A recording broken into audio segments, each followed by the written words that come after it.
네, 감사합니다. 매일 성경 5월 7일분요?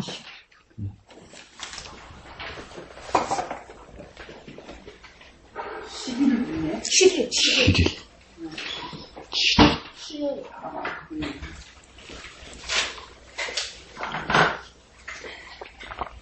오늘 119편 끝났죠? 새벽에. 네. 끝났어요, 목사님? 이런. 19편 나.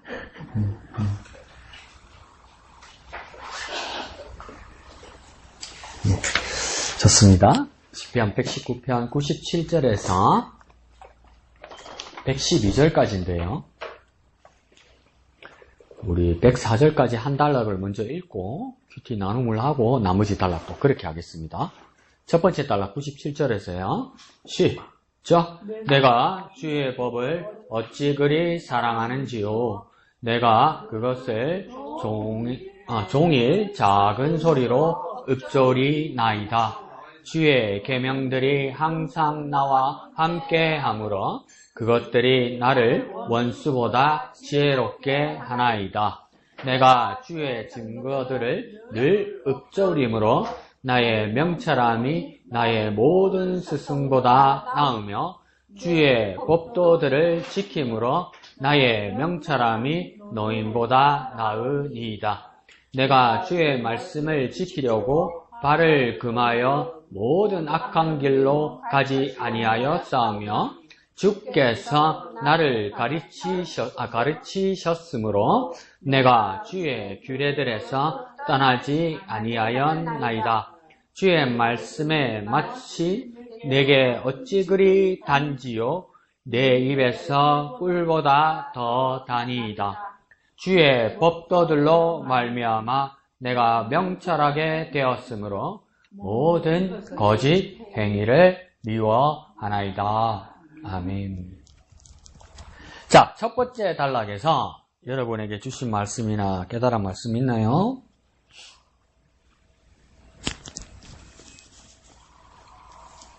없습니다. 이래요? 어떤 거 있습니까? 누가 말할라 했다. 누구요? 내가 옆에서 들었다. 누구요? 뭐요? 엘리베이터 문 소리인가? 네, 어떤 거 있어요? 읊조리이다. 네, 91절 마지막에, 97절 마지막에 읊조리이다. 또? 명철함. 예, 좋습니다. 자, 먼저 우리가 119편에서 계속 보는 말씀은 뭡니까? 기본 주제는 말씀이었어요. 그죠? 말씀을 어떻게 해야 할까 할 때 어떻게 해야 된다? 읊조린다는 것이겠죠. 왜 읊조린다고 했죠? 이양태 집사님? 사랑하기 때문에 읊조린다. 또, 왜 우리는 주의 법을 읊조린다고 하죠? 잊지 않기 위해서. 진짜 공부 많이 했다. 귀에 딱지가 않도록 막 말해 나오니까 뭐 술술술술 나온다. 또, 왜 읊조립니까? 붙들기 위해서. 예, 좋습니다. 예, 그쵸? 읊조린다는 말은 또 다른 말로 두 자로 뭐와 똑같다고 그랬죠? 묵상. 예, 묵상과 같은 말이라고 그랬죠. 그죠? 읊조린다는 것은 소리 내어서 말을 하는 것들이 다 읊조리는 거죠. 그게 묵상이라는 겁니다. 금요일날 그래서 우리는 그렇게 결론 냈습니다. 세상의 묵상과는 달라서 우리의 묵상은 뭡니까? 소리 내는 거다. 소리 내서 말하는 거다. 그래서 그 읊조린다는 말이 묵상이고 사랑하고 좋아하고 또 함께하고 그런 것 때문에 읊조린다 이렇게 말할 수 있습니다. 자, 미영이가 말한 부분에서 명철함이라는 것은 명철에 대해서 오늘 첫 번째 단락에서는 내 눈에 봐도 몇 번 반복되는 것 같습니까? 와, 미영이 열심히 했네. 세 번이죠, 그죠? 99절 처음에 명철, 그 바로 밑에 줄에 명철, 그 다음 맨 밑에 줄 104절에 보면 뭡니까? 명철 또 있죠. 명철. 그 명철은 오늘 본문에서 무엇하고 바꾸어 쓸 수 있을까요? 명철 바로 위에? 지혜. 미영이 오늘 막. 잘한다. 오늘 막 에너지가 도네. 예, 지혜죠, 지혜. 지혜를 또 명철함이라 말할 수 있는 겁니다. 그래서 이 명철함은 지혜와 같은 말인데 이걸 사전에서 보면 명철하면 또 무슨 뜻이냐면 신중하다, 분별하다, 사려 깊다 이런 말이에요. 그러니까 신중하다, 분별한다는 뜻은 뭐냐면 상당히 이성적이고 합리적이라는 거예요. 그러니까 더 쉽게 말하면 신중하고 분별한다는 것은 좀 불편하실지 모르겠지만 열심히 공부해야 되는 거예요. 열심히 찾아야 되는 거예요. 열심히 공부하는 건 그러니까 우리 옛날에 어머니 아버지 그러잖아. 내일 시험인데 공부 안 하나? 그러면 공부합니다. 공부하고 있어야 왜?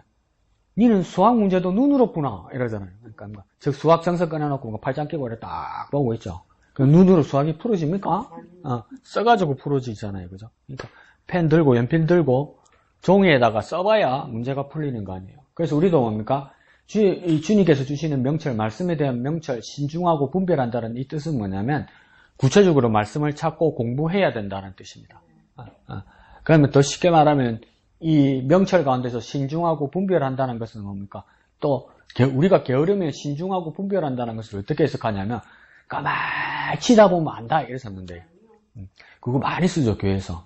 영적으로 내가 보니까 안다 그러죠. 그게 영적인 게 아니죠. 그걸 뭐라고 그럽니까? 신기라고 그러죠. 신기. 교회에서는 신기가 허용이 안 되죠. 그러니까 교회에서 신중하고 분별한다는 것은 뭡니까? 공부하는 겁니다. 말씀을 구체적으로 그 짚어서 찾아내고 줄치고 표해서 미역이처럼 3번이란 것을 찾아낼 수 있어야 되는 거죠. 명철. 그래야 뭡니까?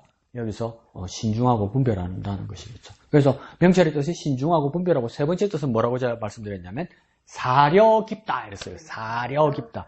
사려 깊다는 말이 무슨 말인지 대강은 아시겠죠? 사려 깊다. 예? 이거 니 왜 그러냐? 미리 예습하고 왔냐?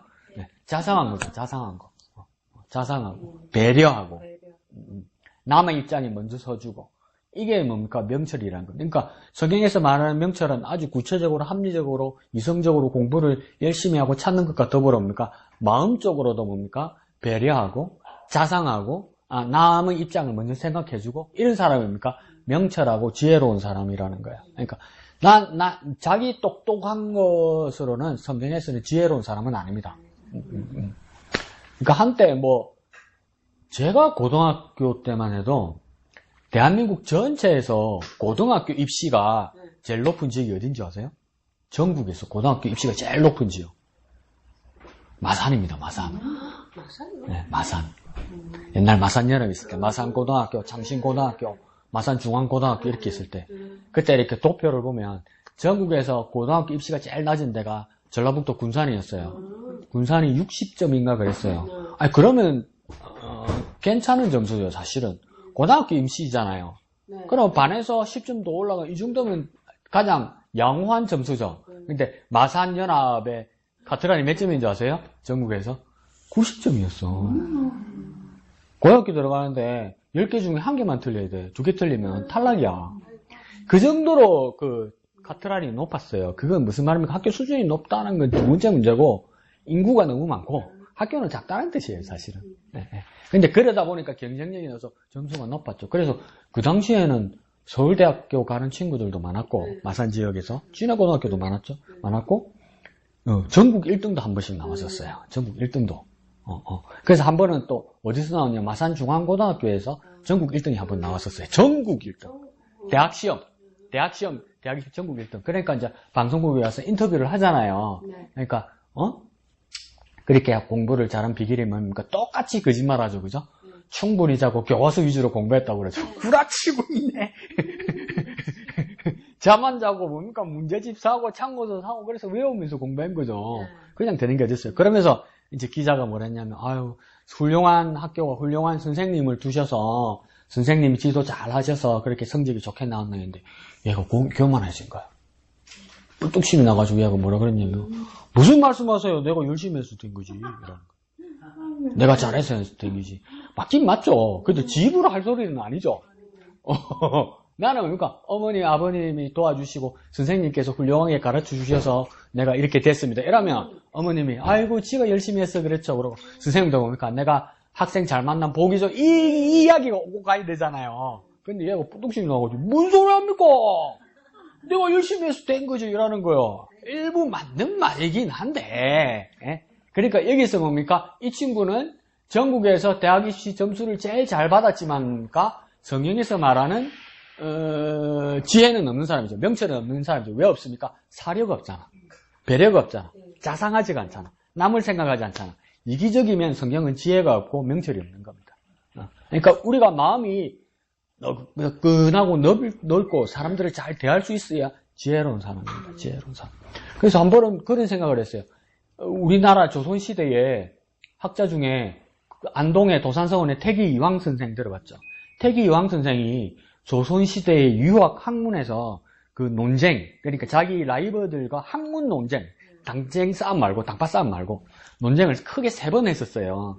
그래서, 율곡이하고 이기 이원론, 이기 일원론, 이거 가지고 싸웠어요. 근데 뭐냐면, 태기 이황은 이기 이원론, 율곡이는 이기 일원론, 뭐 말인지 몰라도 돼요. 하여튼, 일원론, 이원론 가지고 싸웠는데, 누가 이겼냐면, 율곡이 이겼어요. 논쟁에서. 근데 율곡이 시대가 태어난 천재, 율곡 어머니가 누구입니까? 신사임당이죠.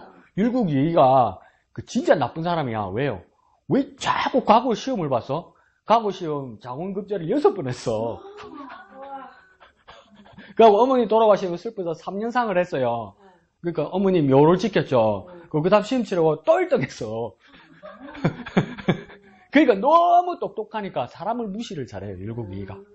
근데 태기 이황이 그래서 그 싸움에서 졌죠. 그 다음 전라도에 기대승이라는 사람이 있었어요. 나이가 정말 어려요. 근데 사단 칠정을 가지고 또 논쟁을 했어요. 사단 칠정이 뭐냐? 몰라도 돼요. 뭐 맹장한 이야기예요. 근데 이걸 7년 동안 편지를 가지고 주고받고 싸웠어요. 여기서도 뭡니까? 태기 이황 선생이 져요. 기대승 선생한테.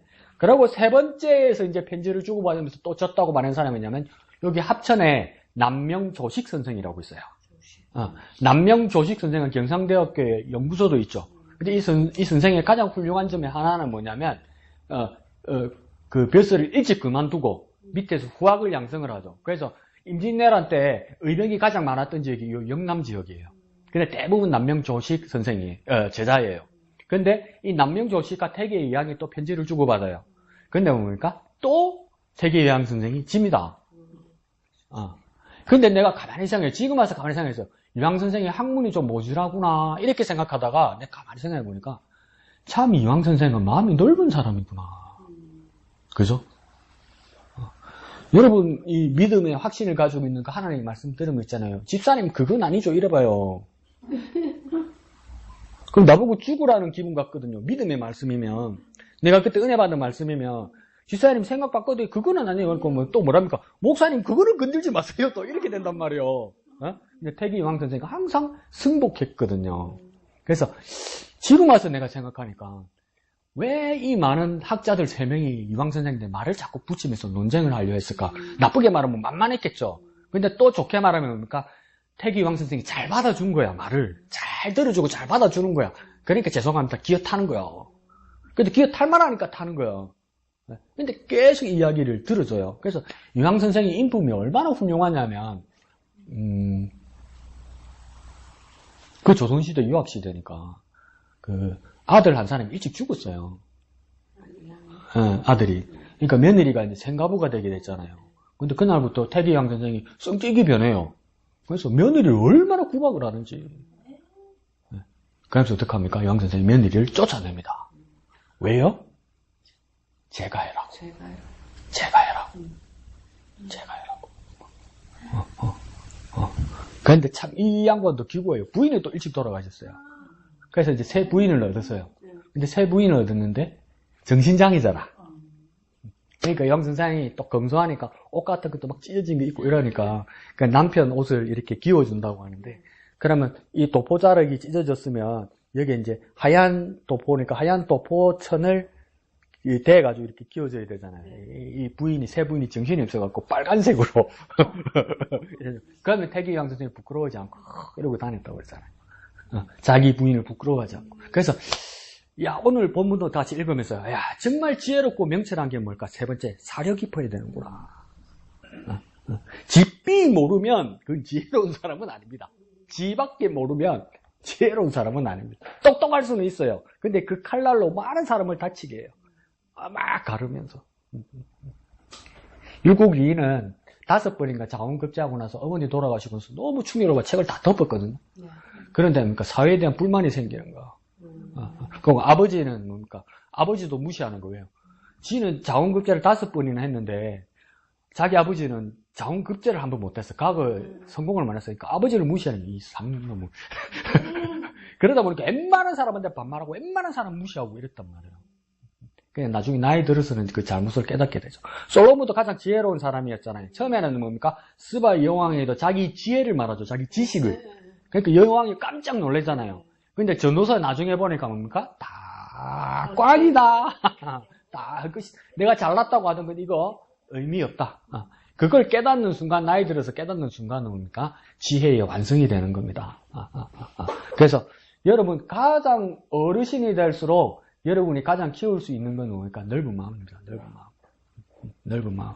근데 이 넓은 마음도 자꾸 자기 피해의식을 가지게 되면 뭡니까? 여기 어디서 감히 나를 이렇게 되면 진짜 지혜는 쭈그러드는 겁니다. 그러니까 정말 마음이 넓었으면 좋겠어요. 마음을 이렇게. 그 밑에 빨간 글로 쓰십시오. 니나 잘해라, 씨. 뻑하면 안색 바뀌고, 뻑하면 삐끼고, 니나 잘해라, 이씨. 그러면 죄송하죠. 예, 맞습니다. 진짜 지혜로운 사람은 넓은 마음을 가져요. 넓은 마음 하니까 지저미지저미 생각하더라고. 지저미지저미 뭡니까? 지저미지저미한테 기가 차는 소리 하면 지저미지저미 특유의 트레이드 마크 뭡니까? 이래버리잖아.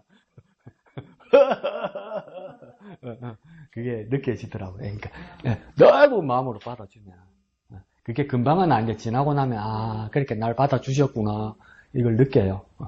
그게 명철입니다. 명철. 그래서 주님의 말씀으로 나에게 명철을 가르쳐 주옵소서 이럴 때 주님 내 명철의 끝, 지혜의 끝에 도달하게 하여 주십시오. 넓은 마음을 가지게 해 주십시오. 그래서 우리가 호남 사람이 아니고 영남 사람이잖아요. 영남 사람의 가장 큰 긍지는 나는 그렇게 생각해요. 태계 유황 같은 그런 넓은 마음이에요. 전라도 것들은 이래 말하면 끝난 거야. 그렇게 생각하면. 그렇게 생각하면 다 끝난 거야, 당신들. 진짜 여러분이 영남 사람이면 태계 유황 선생 마음 넓게 가져야 되는 거야. 그 기대성 선생이 호남의 기대성 선생이 이황 선생한테 올라타는데 어떻게 한 줄 아세요? 그 나이도 한참 어린 사람인데 다 받아주고 한양에 올라가서 뭡니까? 벼슬자리 내줍니다. 임금한테 부탁해가지고 기대성 선생을. 그러면서 이황 선생이 나이가 많으니까 일찍 돌아가세요. 근데 돌아가신 이유를 뭐라 쓴 줄 아세요? 이황 선생이? 내 죽은 묘비에 기대성이 써달라고 했단 말이에요. 그래서 죽은 이황 선생이 묘비에 글을 기대성 선생이 썼어요. 근데 그게 묘한 거죠, 그죠? 이황 선생 죽고 얼마 안 돼서 기대성 선생 죽고요. 쇼크 먹어가지고. 마음이 미안함이 깊어가지고. 그러니까 우리 넓은 마음 가져야 돼요. 있는 것들이 더 안에 있는 소리 들으면 안 돼요. 그러니까 더 넓은 명철 있는 저와 여러분 되셨으면 좋겠습니다.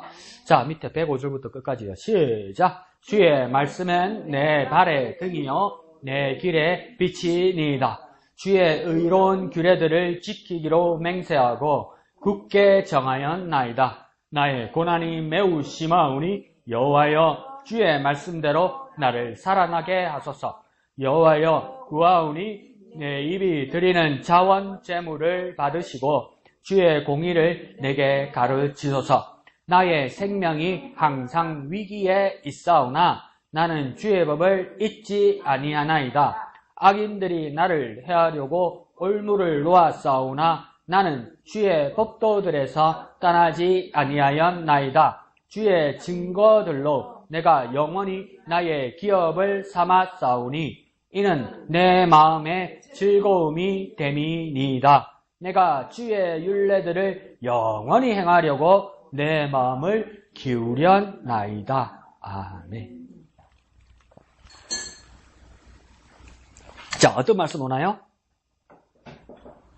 이거는 많이 알고 있는 건데. 주의 말씀을 발에 드리어 내 빛이 빛이 니다 이렇게 되죠. 그럼 우리 여기다 솔직하게 정직하게 자기 글을 쓰십시오. 주의 말씀 내 발에 드리어 내 길에 빛이 니다 하면서 이게 여기 있었어? 솔직히 여러분 그랬죠? 바로 여기만 정직하다. 다른 사람 많이 쳐. 목사님 119면 있는 거 알고 있었어요. 아, 이게 119면에 있었구나. 이렇게 알 수 있죠. 그래서 내 발의 등이요, 내 길의 빛이니이다. 집사님, 왜 이 말씀이 왔나요? 내 가는 길에 빛이 되시고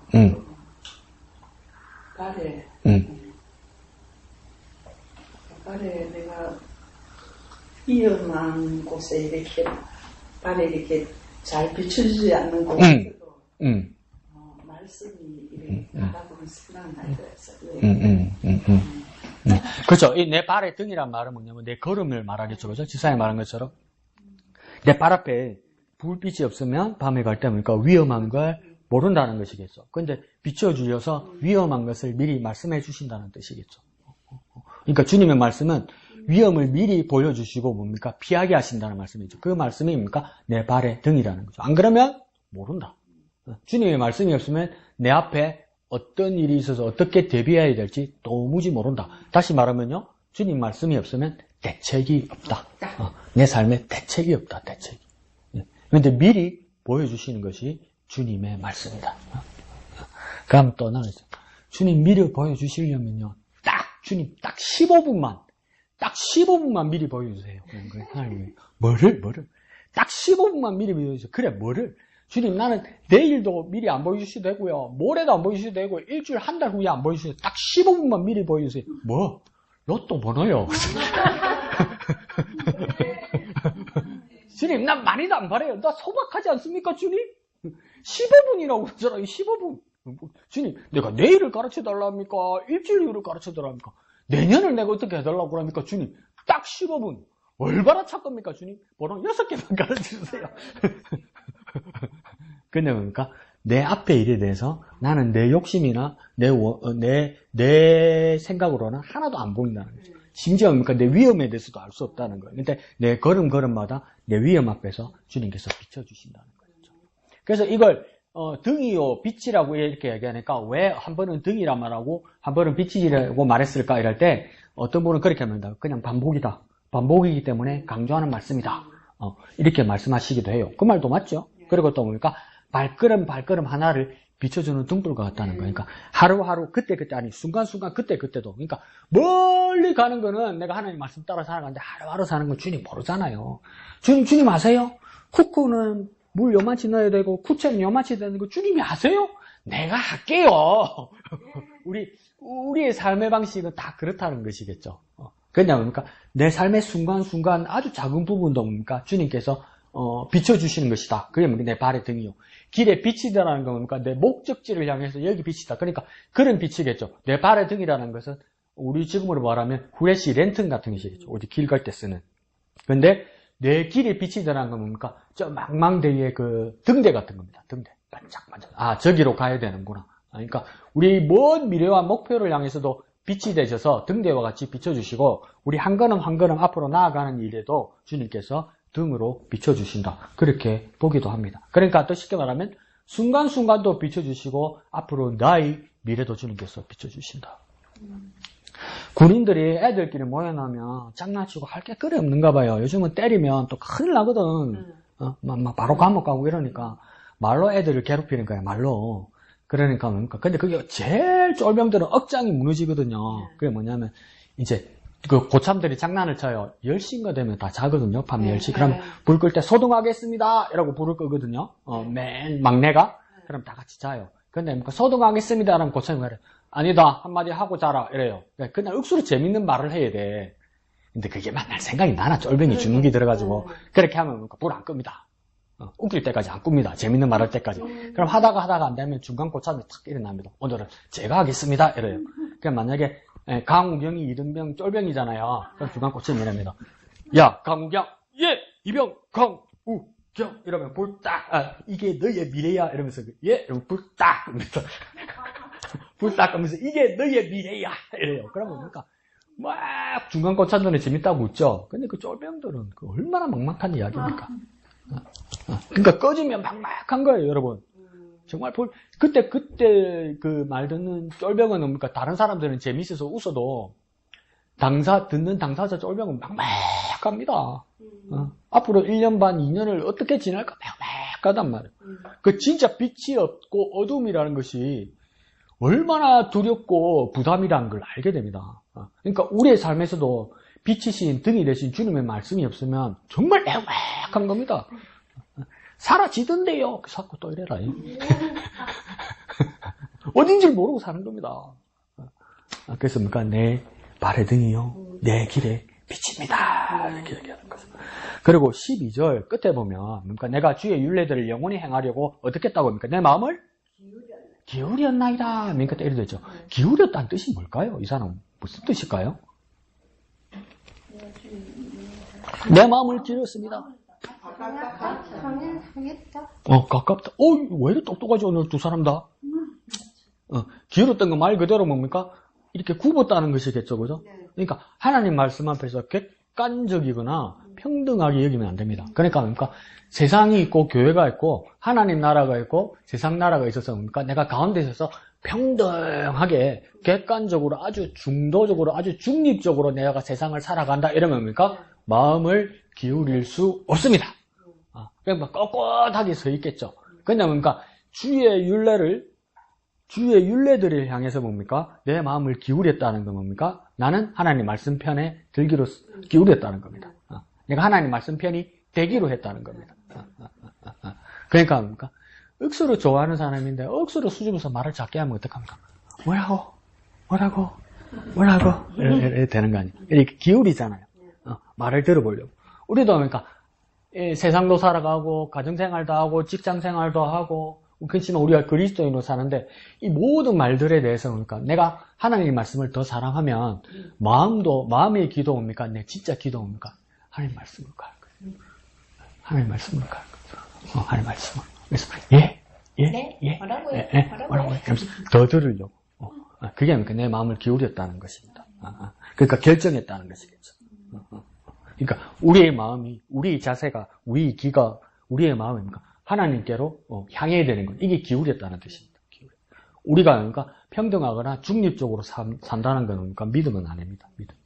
그건 뭔가 신사적일 수는 있어요. 목사님, 난 믿음은 안 할랍니다. 신사적으로 살랍니다. 그러면 신사적으로 살 수는 있어요. 그렇지만 그리스도인은 아닙니다. 그리스도인은 아닙니다. 스테반도 뭡니까? 주님의 말씀에 기울였기 때문에 죽게 된 거죠. 죽게 된 거죠. 그래서 우리도 하나님 말씀을 향하여 내 마음을 기울이는 저와 여러분 되시기를 부탁드립니다. 좋습니다.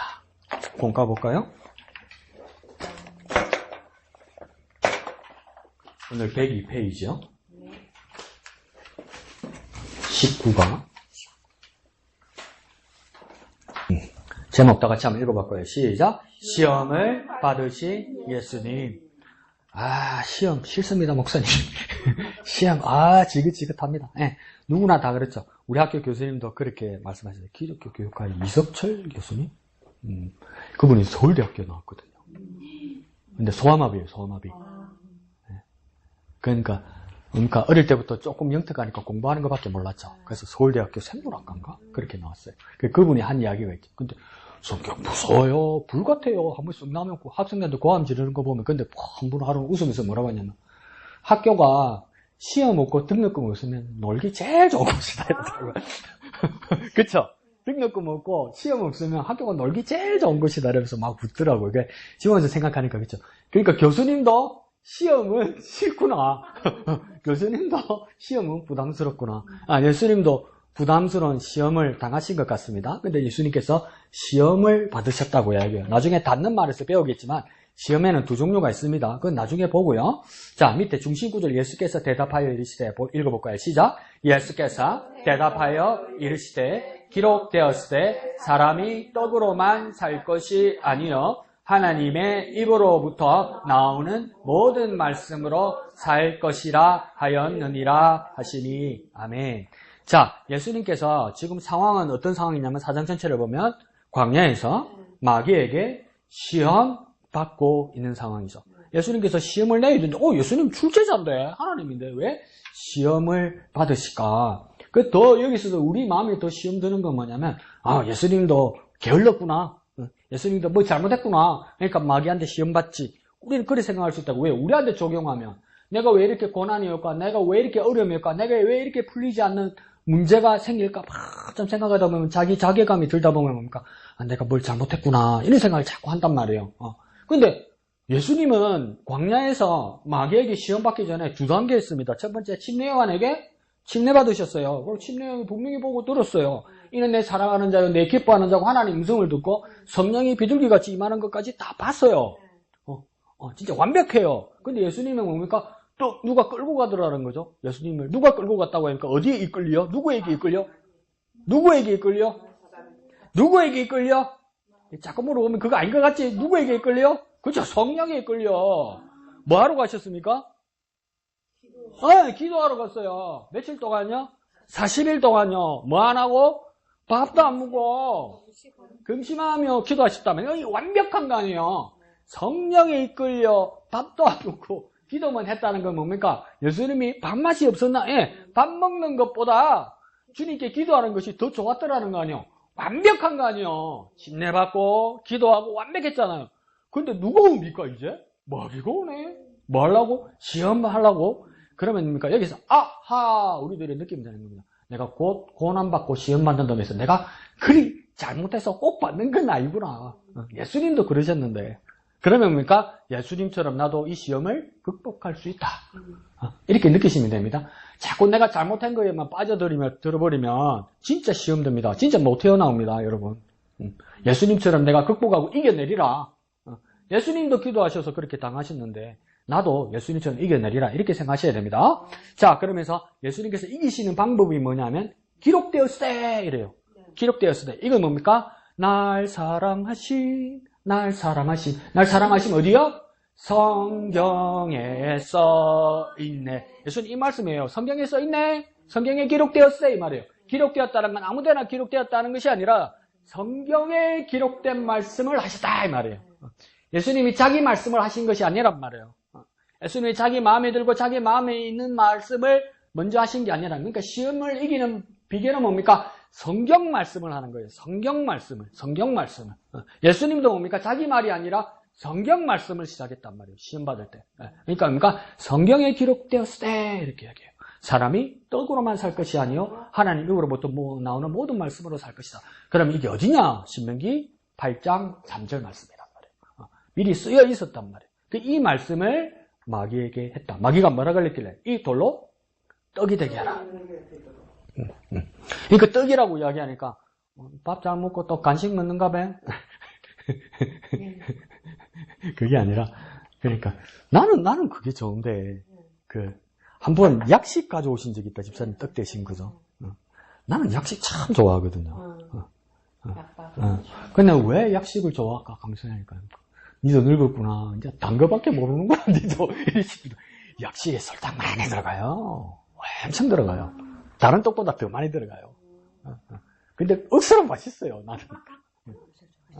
그런데 이제 그날 딱 보니까 이렇게 저 식대에 짬을 하는데 버리는 거 하는데 빈 그릇 버리는 걸 하는데 딱 한 입 그러니까 그 약밥에 4분의 1만 먹고 버려놨더라고 누가.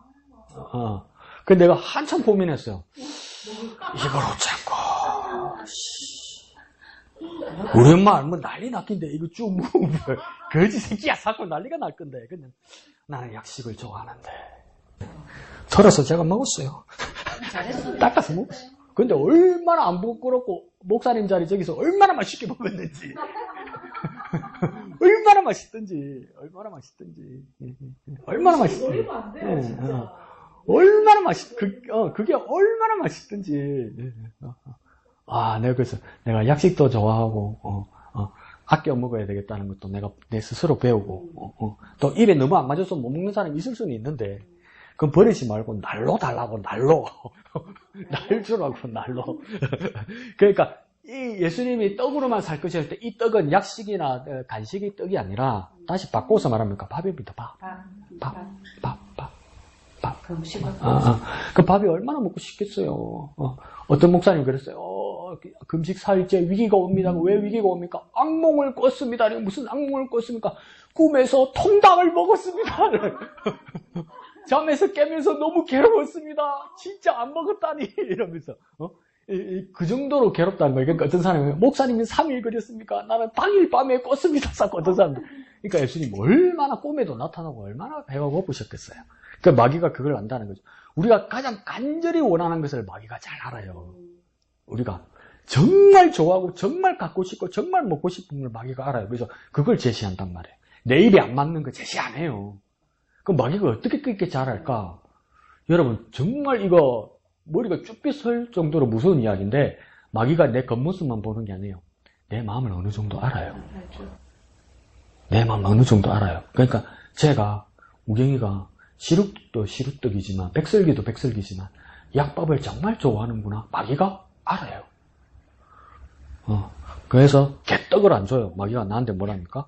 약밥 줄게 이런단 말이에요. 이거 해줄래 이런단 말이에요. 그 예수님께서 그렇게 제시한 겁니다. 그래서 사람이 밥으로만 살 것이 아니고 하나님의 입에 나오는 말씀. 그러니까 떡에다 가위표 치고 말씀에다가 동그라미 치면 되겠죠. 근데 떡도 어떤 떡이냐면 사람의 떡이고 말씀은요 하나님의 말씀입니다. 그러니까 떡은 사람의 떡이고 사람의 밥이고 세상의 밥이고 말씀은요 하나님의 말씀입니다. 그러니까 출처가 다르죠. 네. 떡이나 밥은 세상으로부터 오는 것이고 뭡니까? 말씀은 하나님으로부터 오는 겁니다. 그러니까 목영계는 뭐라고 써입니까? 밥은 두 밥풀떼기에서 오는 거다.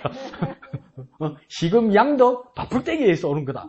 이럴 수도 있지만 뭡니까? 더 확실한 건 뭡니까? 세상이나 어떤 사람도 어느 교회도 뭡니까? 말씀은 하나님으로부터 오는 것이다. 이렇게 됩니다. 그것으로 사람은 사는 것이다.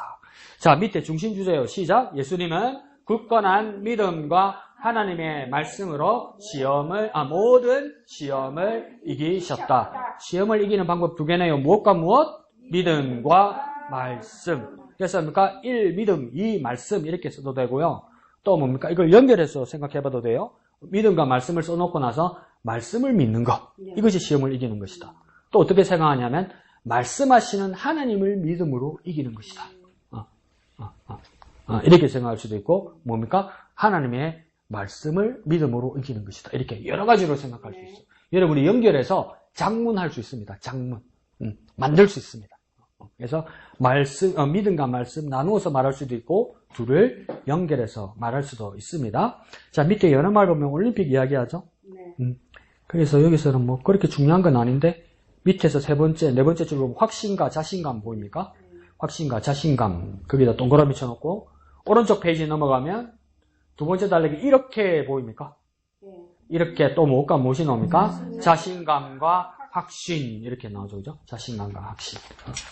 이것이 영적 싸움에도 적용될 수 있다 이렇게 이야기합니다. 한번 생각해 보세요. 자, 밑에 큰 글씨 예수님도 보입니까? 시작. 예수님도 모든 시험을 확신으로 이기셨습니다. 그러죠. 예수님을 여기는 무엇으로 이겼답니까? 말씀이 아니라 확신으로 이겼다 이래죠. 그러면 이건 무슨 확신을 말하는 걸까요? 말씀을 확신함으로 이 말입니다. 말씀의 중립적이거나 중도적인 입장을 취하는 것이 아니라 말씀은 여기도 말씀이 뭡니까? 기울어야 됩니다. 기울어야 돼요.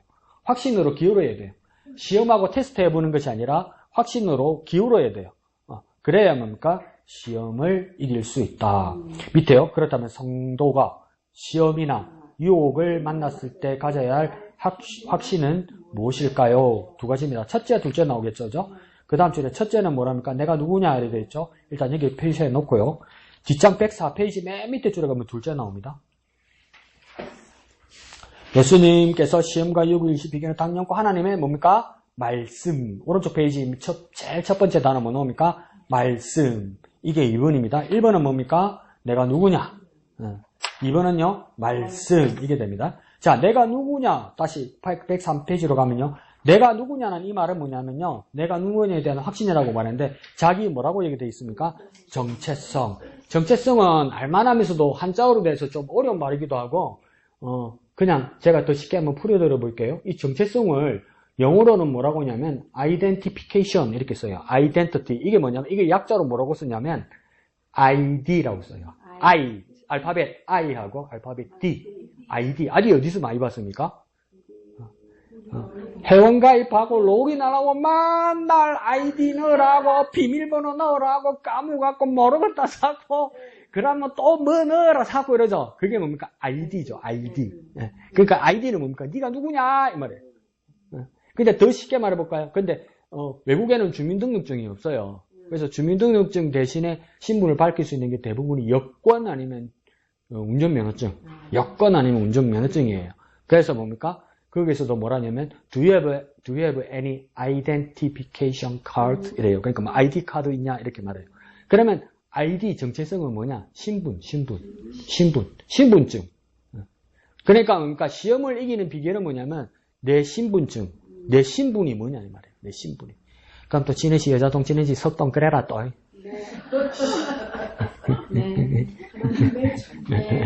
자, 그래서 뭡니까? 그 밑에 줄에 가면 40일 금식기도 후 보입니까? 40일 금식기도 후 마귀로부터 받은 시험 이야기를 봐서도 이거 아닌데 이것은 강렬한 유혹을 받았다. 이 유혹에 대해서 어떤 확신을 가져야 되나 이야기할 것 같은데 그냥 한번 봅시다. 어떤 유혹들을 받으신지 한번 봅시다. 40일 굶으신 예수님께서 첫 번째 시험이 뭡니까? 돌로 떡을 만들어 먹으라는 유혹이었다. 이건 뭡니까? 정말 절박한 거죠. 절박한 거죠. 있어도 그만, 없어도 그만 아니죠. 떡 대신 뭐 쓰면 되겠습니까? 밥 쓰면 됩니다. 밥. 진짜 자기가 성경 잘 안다고, 이 성경 이거 잘못 쓴 거라고, 한글 번역 잘못했다고 나한테 자꾸 가르치려고 드는 사람 한 사람 있었어요. 계속 그냥 떡으로 쓰면 안 된다고. 떡이 아니고 밥이라고 밥. 밥이라고 말 안 했다. 빵이라고 빵. 헬라 아르토스가 빵이라고. 그러니까 그 주식이잖아요. 이스라엘 사람들 주식이 빵이잖아요. 그러니까 빵이라고 빵. 그래서 그랬어요. 주식이라면서요. 내가 때렸어요. 주식이라면서요. 주식인데 한국 사람한테 빵이라고 이야기하면서 우리 엄마가 뭐라 그런데요. 빵배 따로 있고 밥배 따로 있다고 그랬어요. 그러니까 한국어로 번역하면 이게 뭐라 써야 됩니까? 밥이라 써야 되죠. 밥. 그러니까 절박한 겁니다. 이 생존에 관련된 걸로 마귀가 유혹했다 이 말입니다. 그러니까 밥이라고 이해하셔야 됩니다. 떡 대신요. 그다음 두 번째 유혹이 뭡니까? 성전 꼭대기에서 뛰어내리면 천사가 받쳐줄 것이다.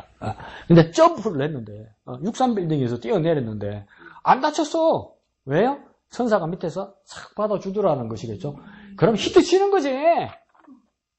그렇게 해서 네가 마귀가 유혹하면서 그렇게 해서 네가 하나님의 아들이라는 것을 보여줘 보라. 그래서 맨 밑에 줄에 103페이지에 뭐라 했습니까? 세상을 알릴 수 있는 절호의 기회가 아니냐. 그러니까 자꾸 어떤 편법으로 자꾸 해주길 바라는 거죠. 뒷페이지요. 세 번째 유혹은 뭡니까? 높은 산에 예수님을 데리고 올라갑니다. 그러면서 뭡니까? 천하만국을 보여주며 마귀에게 엎드려 절하면 세상을 다 주겠다. 그러니까 세상 모든 만국의 영광을 보여주면서 네가 나 마귀에게, 너 예수가 나 마귀에게 절하면, 경배하면 세상 모든 것을 다 주겠다 이렇게 얘기하잖아요. 그런데 이게 가만히 생각해 보십시오. 내가 시험대로 있고 굶어 있고 내가 그렇게 상태에 있으면 이 상황이 냉정하게 이해가 안 가는 겁니다. 마귀가 첫 번째 조건은 뭡니까? 나한테 절하라고 경배하라고 이야기하잖아요. 마귀한테. 아무리 내가 총을 맞았어도 아무리 내가 살기 힘들어도 내가 마귀한테 절을 하겠습니까? 여러분이? 그 너무 무리한 유혹을 한다는 것이겠죠. 그리고 두 번째 유혹은 뭡니까? 그렇게 해주면 세상 모든 것을 너에게 주겠다고 이야기하잖아요. 그러면 우리가 잘못 이해하면 어떻게 생각합니까? 눈 한 번만 딱 감으면 세상이 내 거구나. 마귀에게 눈 한 번 딱 감고 절하면 그때 다음에 돌아와서 몰랐지요. 하나님 죄송합니다 하고 그러면 세상은 내 거다. 근데 이게 착각하게 되는 거예요. 지금 마귀가 지금 뭐라고 전제하는 겁니까? 세상이 자기 거라고 전제하는 거예요. 자기 거. 세상이 마귀 겁니까? 근데 우리가 그렇게 상태에 있고 코로나에 몰리고 고난 가운데 있으면 이런 말을 그러니까 바보같이 다 믿고 다 들어줍니다. 세상이 마귀 것이고 마귀가 세상을 다 가지고 있는데 마귀가 나 준다네. 그래서 얻어먹을 것만 생각합니다. 그렇게 뭡니까? 우리에게 착각을 일으켜요. 마귀가 우리에게 착각을 일으켜요. 근데 내 혼자 생각하고 내가 인간적으로 생각하고 내 마음에 드는 사람끼리만 모여있으면 일리가 있어 보여요. 일리가. 내 혼자 생각하고 내 혼자 말하면요. 일리가 있어 보여요. 같이 기도하고 같이 말씀 보지 않으면요. 일리가 있어 보여요. 그렇게 유혹에 넘어가는 거예요. 그러니까 편법을 자꾸 주는 거예요. 예수님한테도 그렇게 시도하는 거예요. 예수님한테도 그렇게 마귀가 시도한 이유는 뭘까요? 이때까지 그렇게 사람들을 유혹해서 승산이 많았던 거예요, 여러분. 많은 승산이 있었던 거예요. 그러니까 예수님은 사람으로 오신 예수님에게도 한번 도전해 볼 만한 거예요, 마귀가 지금. 그러니까 우리가 뭡니까? 나는 안 그럴 것 같잖아요. 아니요, 안 그럴 것 같은 거 가지고 안 해요. 마귀가 바보야, 어디? 할 만한 것 가지고 한단 말이에요. 우리가 우리에게 빠져서 착각하면 안 돼요. 내 일리를 가지고 이치를 파악하면 안 돼요. 하나님 말씀으로 이치를 파악하려고 노력해야 돼요. 그거 잠시 잊어버리면 넘어갑니다. 그런데 뭡니까? 하지만 밑에 봅니까? 예수님은 그 유혹 하나에도 넘어가지 않았습니다. 물리치셨다 이러죠. 그 비결이 뭐라고 합니까? 떠오르네요. 자기 정체성 때문입니다. 그러니까 우리 썼죠? 아이디, 신분. 예수님 자신 신분 때문입니다. 예수님 신분이 밑에 따옴표 나와있네요. 우리 전에 배운 거다, 그죠? 무엇이며 무엇이다? 사랑하는 하나님의 아들이고, 2번은요, 기뻐하는 자다. 1, 아들이고, 2, 기뻐하는 자다. 이게 뭐라고요? 예수님의 신분이라고요. 예수님의 정체성, 예수님의 신분, 예수님의 아이디라고요. 이것으로 이긴 겁니다. 나는 마귀에게 절할 사람이지요. 나는 하나님의 아들이니까 예수님 그런 거예요. 그리고 내가 마귀에게 절해서 마귀에게 기쁘게 하면 안 되지. 왜요? 난 하나님을 기쁘시게 하는 자니까. 이 아이디, 이 정체성, 이 신분이 분명하더라는 겁니다. 오늘 우리 그리스도인에게도 마귀의 유혹, 그 시험을 이기는 비결은 무엇입니까? 내가 하나님의 자녀이고 나는 하나님의 기쁘시게 하는 자가 되어야 된답니다. 나 주님의 기쁨 되길 원하네. 그러니까 내 소원은 하나님의 기쁨 되게 하는 것이다. 그래서 제가 네 소원이 무엇이냐 이러니까 6 숫자요. 떨 하지 말고. 그러니까, 하나님을 기쁘시게 하는 거. 하나님을 기쁘시게. 야, 이 하나님도 얼마나 찡하고 감동하실까요? 이 소원이 금도끼도 아니고 은도끼도 아니고 하나님을 기쁘시게 하는 게 내 소원이라고 그러면 하나님은 얼마나 기뻐하실까요? 얼마나 기뻐하실까요? 그래서입니까? 우리의 신분은 하나님의 자녀이고 하나님을 기쁘시게 하는 자다 이 말이겠죠. 그 밑에 재밌는 얘기가 있습니다. 사기 그냥 읽어보십시오. 말장난하는 겁니다. 살아가는 자요 기뻐하는 자에서 사기 한답니다. 그래 나도 되겠네. 사기 그러니까 사랑하는 자, 기뻐하는 자. 네 신분이 뭐냐? 네 정체성이 뭐냐? 사기 뭐라고요? 사랑하는 자고 기뻐하는 자다. 그럼 또 반성을 합니다. 사기치고 있네. 그 사기 아닙니다. 사기를 올리라는 것이겠죠. 기세를 올리라는 것이겠죠. 그죠? 용기 백발하고 담대하고 믿음을 다하라는 것이겠죠. 그죠? 근데 이 사기는 뭡니까? 사랑하는 자요, 기뻐하는 자가 되라. 하나님의 사랑하는 자가 되고 기뻐하는 자. 그 내 정체성으로 마귀의 시험을 이길 수 있다. 자, 두 번째는 뭡니까? 오른쪽 페이지 나갑니다. 두 번째는 뭐였습니까? 말씀입니다. 말씀. 그래서 그렇죠. 놀랍게도 예수님은 세 가지 시험 모두 무엇 하심으로? 말씀을 선포하심으로 이기십니다. 여기 키는 뭡니까? 말씀이죠. 말씀. 이미 하신 말씀. 이미 하나님, 말씀하신 하나님의 말씀. 그래서 4절에도 뭡니까? 기록되었을 때. 7절에도요, 기록되었을 때. 10절에도요, 기록되었을 때. 이러면서 뭡니까? 신명기와 시편의 말씀을 가지고 예수님께서 이 유혹을 다 이기십니다.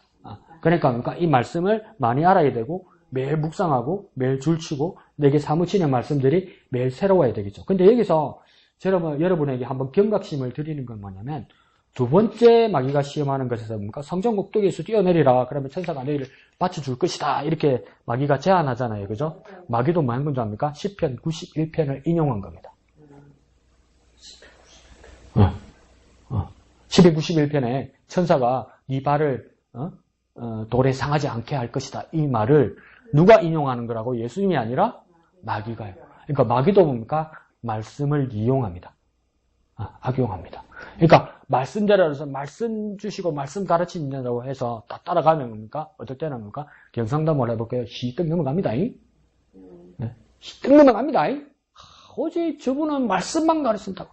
우리 강 목사는 가요 무대도 하고 깨고 콘서트도 하고 농담 따먹기도 하고 실없는 소리 다 해서 에이, 이거는 사람이 좀 해껍고 가볍고 그런데 야, 저 선생님 가니까 오직 말씀만 가르치더라. 그러다가 희뜩 넘어갑니다. 마귀도 뭡니까? 말씀으로 유혹한단 말이에요. 그러니까 마귀도 말씀을 이용하는데 뭡니까? 악용한 거죠. 예수님은요, 선용한 거죠. 선용. 그때는 우리 뭐 있어야 됩니까? 분별력이 있어야 되겠죠.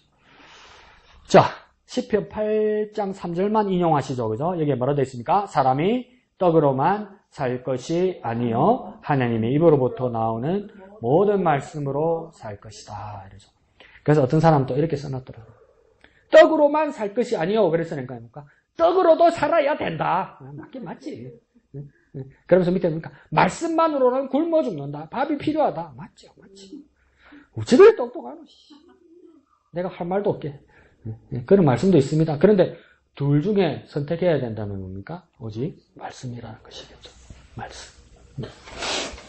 밑에 닿는 말이 있습니다. 닿는 말에 보면 두 번째 줄에 뭡니까? 다음 페이지에 뭐라고 있습니까? 시련. 바로 밑에 줄은요, 유혹.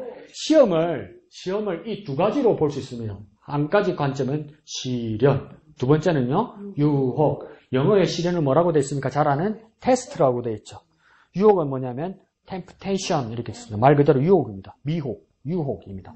그래서 똑같은 시험이라도 시련이면 누가 주관한다고 되어 있습니까? 하나님께서 이렇게 되어 있죠. 유혹은 누가 주관하고 있습니까? 마귀가 이렇게 되어 있어요.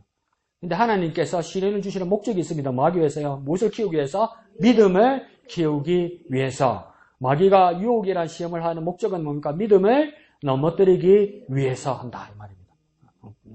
그러니까 시험의 주체는 누구입니까? 하나님이고 하나님이 그렇게 하는 것은 우리 믿음을 키워주기 위해서. 유혹이란 시험을 하는 주체는 마귀고요. 마귀가 그렇게 하는 건 뭡니까? 우리를 믿음을 넘어뜨리게 하기 위해서다 이렇게 하는 거죠. 그러니까 시험, 이 테스트를 하나님 하신 테스트를 그거로 봐도 됩니다. 훈련, 연단. 훈련, 연단에서 뭡니까? 인정받고 그 다음 뭡니까? 상급받는 것이겠죠.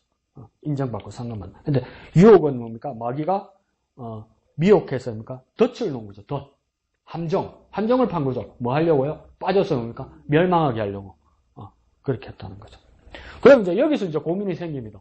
그러면 예수님께서 광야에서 받으신 시험은 시련입니까? 유혹입니까? 유혹이라? 시련이라? 아이, 진짜. 얍삽해가지고 다 알아가지고, 이제. 아까 목사님 물어볼 때도 아침에, 전부 다! 이랬었고. 너무 똑똑해져가지고, 전부 다 이제. 고민을 안 하네. 전부 다? 둘 다? 그러니까 이게 저도 애매한 거예요. 예수님께서 광야에서 받으신 것은 유혹일까? 시험일까? 근데 사모님 생각하는 것처럼 유혹일 수 있는 이유는 뭐냐면 그때 성경에 분명히 말하기를 주체자가 누구였습니까? 마귀니까 유혹이 아니었을까?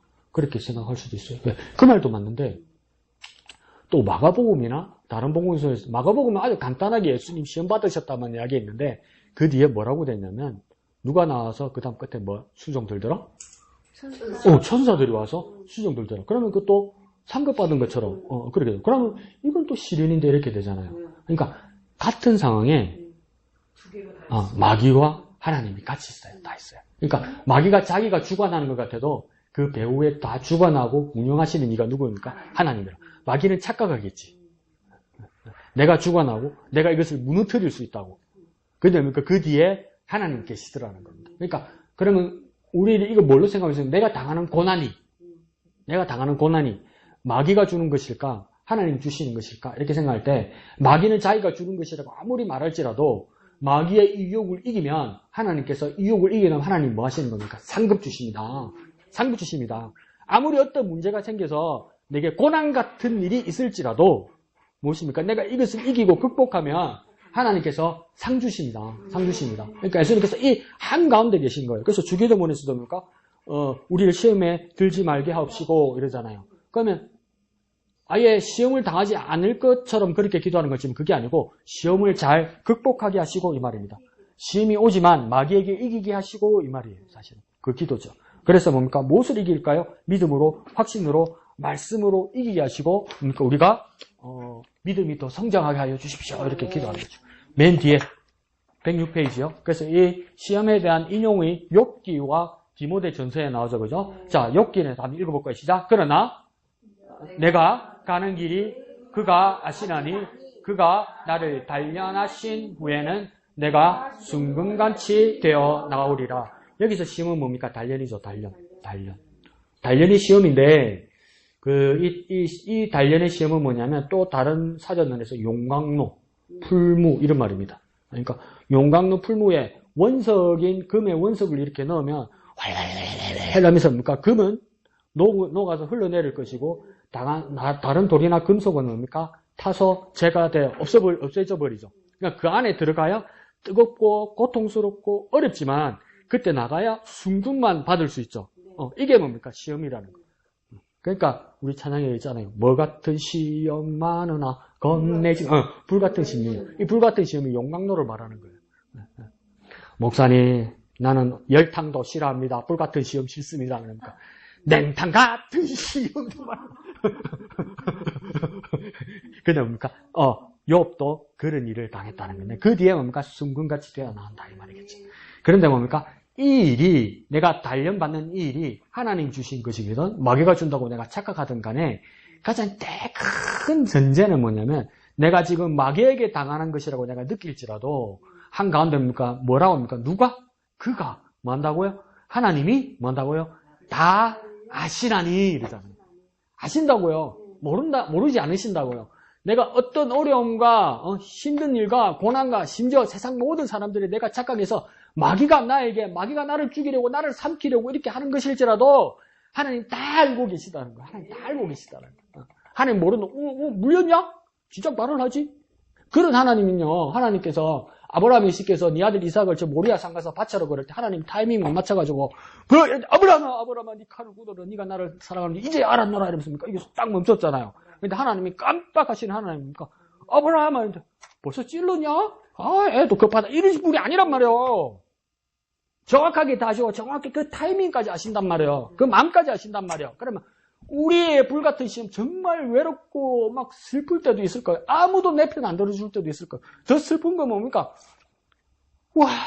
교인들까지도 나를 그렇게 색안경 끼고 보는구나. 오늘 아침에 목사님 그렇게 비유 드신 것처럼 막 시험 받고 목사님 고난 받으면서 막 목사님 어디 갇혔는데 다 도망갔는데 강 목사만 남아서 그런데 사모님 도망가셔야 돼요 목사님. 목사님 가셔야 돼요. 목사님 교인 지키시면 안 돼요. 근데 만약에 내가 도망가셨다고 그럴 때 그러니까 목사님 어떤 이 자괴감이 들겠습니까? 여러분 집사님도 박 목사 여기지 않습니까? 니 같은 놈을 목사님이 그래가지고 이때까지 니가 살인데 니가 도망가 니는 가면 안 되지 나는 가도 이런 마음 들지 않겠죠. 그럼 목사님은 또 얼마나 자괴감이 들겠어요. 그런데도 여보 지금 뭐라고 이야기합니까? 그분은 아신다는 거예요. 하나님은 아신다는 거예요. 하나님은 아신다는 거예요. 이 친구들도 다 버리고 마누라도 뭐라 했습니까? 야, 마누라 세죠? 세상, 최강입니다, 이 마누라. 뭐랍니까? 하나님 욕하고 죽으라, 이씨. 이러잖아요, 남편 보고. 막 가는 겁니다. 그런데, 내가 여자가 돼서 가만 생각하면, 객관적으로는 그렇게 말하면 안 되지만, 악에 받치면 그렇게 말할 수 있을 것 같아요. 감정적으로는 말할 수 있을 것 같아요. 근데 그렇게 얘기했잖아요. 주기철 목사님. 진짜 고민 많이 했거든요. 그 감옥에 갇혀가지고. 예? 왜 막 고민하고 있는데 사모님 면회 와가지고 뭘 흔들리냐 믿고 죽으라고 그랬다고. 그 마누라가 할 소리는 아니지. 그래서 내가 했었는데 거꾸로 썼지. 에라이 하고 죽었다 했지. 아니 근데 그러니까 그렇게 외로울 수 있단 말이에요. 진짜 믿었던 아무도 없구나 이렇게 느낄 수도 욥도 그랬단 말이에요. 그런데 대선생 뭐랍니까? 그거 아신다는 거예요. 하나님은 아신다는 거예요. 하나님은 아신다는 거예요. 그럼 갈로야도 쓰십시오. 니는 도망가려고? 하나님만 아시니까 니는 도망가든 아니요. 하나님만 아신다는 그 시험 가운데도 있습니다. 자, 그 다음 디모데전서 읽어볼까요? 시작. 부하려 하는 자들은 시험과 올무와 여러 가지 어리석고 해로운 욕심에 떨어지나니 곧 사람으로 파멸과 멸망에 빠지게 하는 것이라. 돈을 사랑함이 일만학의 뿌리가 되나니 이것을 탐내는 자들은 미혹을 받아 믿음에서 떠나 많은 근심으로 자기를 찔렀도다. 자, 어려운데, 자, 여기서 말하는 시험 뭐 나옵니까? 뭐 같습니까? 나오네? 밑에서 두 번째 줄 나오네?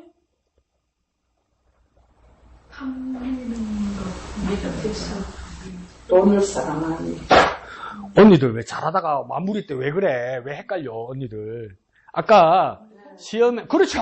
시험의 두 종류가 뭐라 했습니까? 시련하고 유혹이라고 했잖아요. 미혹이 유혹하고 다른 거겠어? 같은 거요, 언니들아. 여기서 시험은 뭡니까? 미혹입니다, 미혹. 유혹, 같은 말이에요.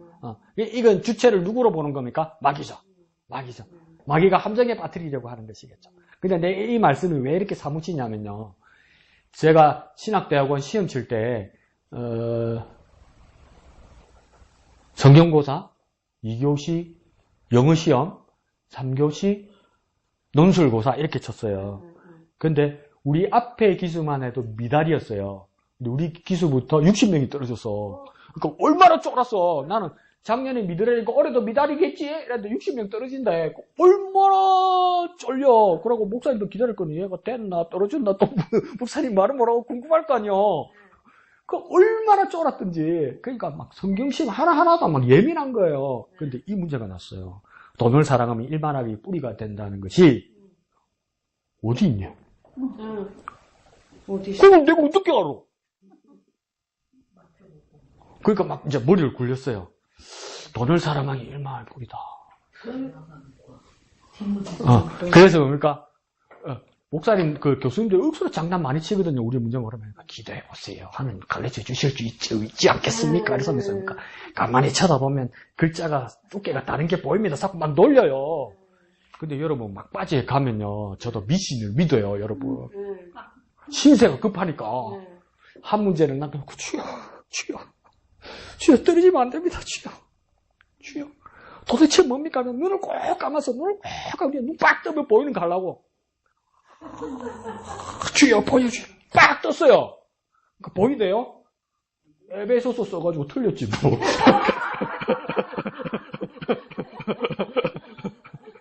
그래서 이게 사무치는 말씀이요. 눈 감고 눈 뜨고 보이는 거 있잖아요. 하나님 역사 안 하세요. 그러니까 돈이 미혹과 같더라는 거죠. 근데 아직도 우리에게 뭡니까? 그러니까 여러 가지로 가장 우리에게 절박한 걸로 마귀가 우리에게 올 것입니다. 그러다 보니까 이 모든 것이 무엇입니까? 우리가 하나님의 자녀이고 하나님이 기쁘시게 한다는 우리의 신분과 하나님의 말씀으로 이 모든 유혹, 이 시험을 이길 수 있습니다. 비록 마귀가 준다고 세상 사람들이 말하고 내가 그렇게 착각할지라도 그 배후에 하나님 계셔서 여러분 그거 넘어서면 하나님께서 상급 주고 기다리실 겁니다. 그 놀라운 승리의 삶을 사는 저와 여러분 되시기를 부탁드립니다. 한마음의 기도 명의 1번. 이 어떤 시련과 유혹 앞에서도 넉넉히 이기게 하소서. 네, 2번 다 같이요. 어떠한 상황에서도 나를 향하신 약속의 말씀을 꼭 붙들게 하소서. 아멘. 다 같이 기도하겠습니다. 거룩하신 아버지 하나님 은혜를 감사합니다. 어떤 불같은 시험 시련이 우리에게 올지라도 넉넉히 이기게 하여 주옵소서. 내가 하나님의 자녀이며 또 그 말씀으로 이겨내는 우리가 되게 하여 주시옵소서. 온전히 함께하여 주옵소서. 거룩하신 아버지 하나님 은혜를 감사합니다. 세상을 살아가다 보면 녹록하거나 넉넉하지 않고 언제나 불같은 시험이 우리 앞에 오는 것을 주님 우리는 인정할 수밖에 없습니다. 주님 우리가 시험을 이기게 하여 주옵소서. 우리가 하나님의 자녀이고 우리가 하나님을 기쁘시게 하는 삶을 목적을 가지고 태어났음을 그 말씀대로 살아가는 우리가 되게 하여 주옵소서. 말씀으로 이기고 극복하게 하여 주옵소서. 비록 마귀가 우리에게 손을 대려 할지라도 하나님께서 그 뒤에 기다리시고 큰 상급 주시는 하나님이심을 고대하고 그 소망 가운데 이기고 승리하고 영광 돌리는 우리가 되게 하여 주옵소서. 거룩하신 예수님의 이름으로 기도합니다. 아멘. 하늘에 계신 우리 아버지, 아버지의 이름을 거룩하게 하시며 아버지의 나라가 오게 하시며 아버지의 뜻이 하늘에서와 같이 땅에서도 이루어지게 하소서. 오늘 우리에게 일용할 양식을 주시고 우리에게 잘못한 사람을 용서하여 준 것 같이 우리 죄를 용서하여 주시고 우리를 시험에 빠지지 않게 하시고 악에서 구하소서. 나라와 권능과 영광이 영원히 아버지의 것입니다. 아멘.